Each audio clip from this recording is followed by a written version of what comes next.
ನಾನು ಚಾಂದನಿಯಾದ ಮೈಸೂರು ನಗರದ ಅಧ್ಯಕ್ಷರಾಗಿದ್ದೀನಿ. ಕಾಂಗ್ರೆಸ್ಸಲ್ಲಿ 30 ವರ್ಷದಿಂದ ಮಂಗಳಮುಖಿಯರಿಗೆ ಮತ್ತು ಬಡವರಿಗೆ ಕೆಲಸ ಮಾಡುತ್ತಾ ಬರ್ತಾ ಇದ್ದೀನಿ. ಅಂದರೆ ನಾನು ನಮ್ಮ ಟ್ರಾನ್ಸ್ಜೆಂಡರ್ಗೆ ಏನು ಬಜೆಟಲ್ಲಿ ನಮಗೆ ಏನು ನಮ್ಮದು ಹಕ್ಕನ್ನು ಕೊಟ್ಟಿಲ್ಲ ಸಿದ್ದರಾಮಯ್ಯ ಸರ್ಕಾರ ಅವರು.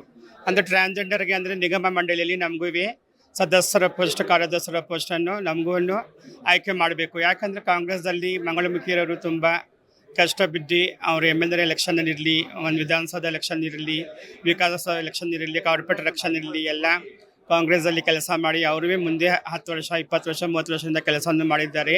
ನಮಗೂ ನಿಗಮ ಮಂಡಳಿಯಲ್ಲಿ ಒಂದು ಸದಸ್ಯ ಪೋಸ್ಟನ್ನು ಕೊಡಬೇಕು ಮತ್ತು ನಮ್ಮದು ಮಂಗಳಮುಖಿಯರ ಪಿಂಚಣಿಯನ್ನು 2,500 ಮಾಡಬೇಕು. ನಮಗೂ ಗ್ಯಾಸನ್ನು ಕೊಡಬೇಕು ಮತ್ತು ಮಂಗಳಮುಖಿಯರದ್ದು ಏನೇನೈತಿ ನಮ್ಮದು ಬೇಡಿಕೆಗಳೆಲ್ಲ ನಮಗೆ ಆಶ್ರಯ ಮನೆಗಳು, ರಾಜೀವ್ ಗಾಂಧಿ ವಸತಿ ಯೋಜನೆ ಮನೆಗಳು ಕೊಡಬೇಕು. ನಮಗೂ ಒಂದು ಆಶ್ರಮ ಅಂತ ಮಾಡಬೇಕು. ನಾವು ನೋಡಿ, ಈಗ ಮಂಗಳಮುಖಿಯರು ರಸ್ತೆಗಿಳಿದು ಅವರು ಭಿಕ್ಷೆ ಬಿಡಿ ಜೀವನವನ್ನು ಮಾಡುತ್ತಾರೆ ಮತ್ತು ಅವ್ರ ವಯಸ್ಸಾಗ್ಬಿಟ್ರೆ ನಮಗೊಂದು ಆಶ್ರಮ, ನಮಗೊಂದು ಹಾಸ್ಪಿಟಲ್ಲು, ನಮ್ಮದೇ ಒಂದು ಸಮುದಾಯ ಭವನ ಬಜೆಟಲ್ಲಿ CM ಸಿದ್ದರಾಮಯ್ಯ ಸರ್ಕಾರ ನಮಗೆ ನಮ್ಮ ಕಡೆಯವ್ರಿಗೆ, ನಮ್ಮ ಮಂಗಳಮುಖಿಯರಿಗೆ, ಕರ್ನಾಟಕ ಮಂಗಳಮುಖಿಯರಿಗೆ ಈ ಥರ ಎಲ್ಲ ಸೌಲಭ್ಯವನ್ನು ಕೊಡಬೇಕು.